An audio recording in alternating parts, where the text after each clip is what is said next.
ang nakaraan sa beauty empire. Noreen, umpisa na ng gyera. Masakit ang mga nangyari sa akin nitong nagdaang linggo. The last few weeks have been the hardest of my life. But just like a phoenix, I rise from the ashes and come out stronger. Death may be the end for some, but it is our beginning. Hindi ako basta-basta pwedeng itapon sa putikan ng mga gustong magpabagsak sa akin. Today, we mourn the death of Velma. Beauty. I will be launching my own beauty line soon. Velma. Soon, you are going to be receiving invitations to the Velma Ball. At kasama na dyan ang dalawang malalapit sa puso ko. Shari De Jesus and Noreen Alfonso. Oh my God! Oh my God! I am so excited, Martika. Pero sige, do the honors. Sino ba naman ang hindi ma-excite? Invited lang naman kami sa gaganaping Velma Ball. And here is our golden invitation. Shara! Ano ba? Sabi ko kaya ko na to eh. Balis ka na nga! Bakit mo pa ako inanak kung ganito mo lang pala ako itatrato? Dahil akala ko pag lumabas ka, hindi ko na maaalala ang hayop mong ama! Ayoko man pong aminin. Pero oo, Nay. Pagod na ako. Pagod ka kasi nagpapanggap ka. You're looking at the new CEO of Velma Beauty. The power of this empire is in your hands. Natatakot po kasi ako. Kasi yung totoong ako puno ng galit, kapot. They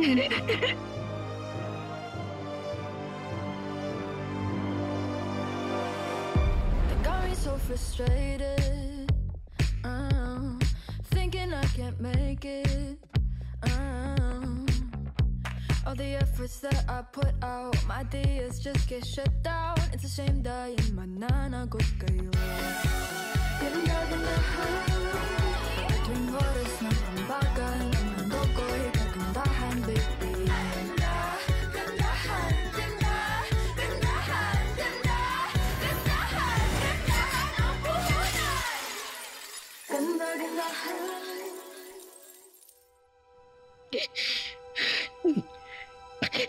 Hindi naman lungkot at galit ang bumubuo sa'yo. Mabuti ka, anak. Matapang. Ang kabutihan mo, ang minamahal ng mga tao sa'yo. Ha? Huwag mo kakalimutan yun.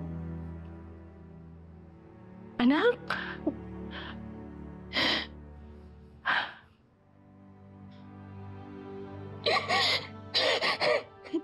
Sana. Sana.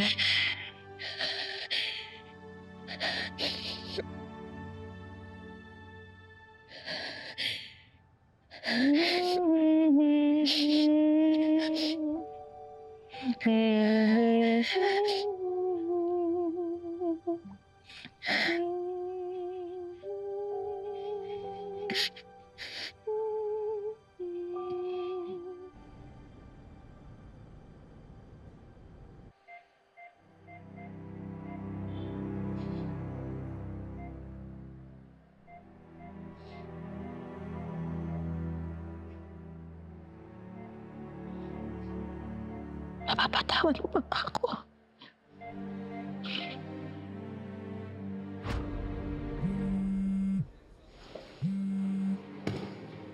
Oh, hindi mo ba sasagutin yun? Nope. Kilala niyo naman si Mama. Tatawag lang yan kapag kailangan niya ng pera.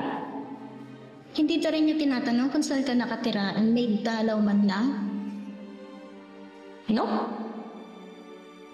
May kaagaw ka na daw sa posisyon mo sa Velma Beauty. Sino naman napulot yan, ma? Eh di saan pa? Kalat na sa online. Kaya ka ba hindi nagpaparamdam, ha? Kaya dinededma mo lahat ng tawag at text ko dahil ano? Wala ka ng lugar sa Velma Beauty. Pinalitan ka na, ganun ba? Kung hindi ko mas sinasagot yung tawag niyo dahil yun dito sa ginagawa niyo, okay? Nakakarindi na, ma. Tinatawag mo nakakarindi ang sarili mong ina. Ganun ba? Di kung yan ang gusto mo, di sige. Pero wag mong kalimutan ang mga kapatid mo kahit sila na lang ang sustentuhan mo. Kung ayaw mo sa nakakarindi mong ina! Ano ba pinagmamalaki mo? Ha? Lola! Hindi pa ako tapos sa'yo! Sinisigaw mo na ako. Oo, ma! Oo! Kasi, wala mo lang bang... Kamusta ka, anak? Kumain ka na ba? Pagod ka na ba, ha? Wala mo lang bang ganun, ma? Tarantado ka! Sinisigawan mo ako eh! Sinasabi ko sa'yo, ha? Huwag ka masyadong mayabang. Hindi mo pa sigurado kung... Just shut up. Kung ano may sasabihin mo, ma, alam ko na yan. Kaya ako pumunta dito eh. Tonight, I was hoping for a miracle. Baka ngayong gabi, makaramdam ako ng kahit kaunting pagmamahal at concern kahit sa inyo. Alam mo ikaw, hindi mo na ako nirespeto. Hindi mo na talaga ako ginalang. Ba, ma, narespeto niyo ba ako? Ikaw wala kang utang na loob.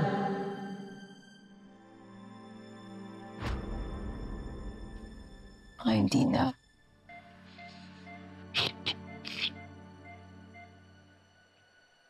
Bakit naiiyak ka dyan?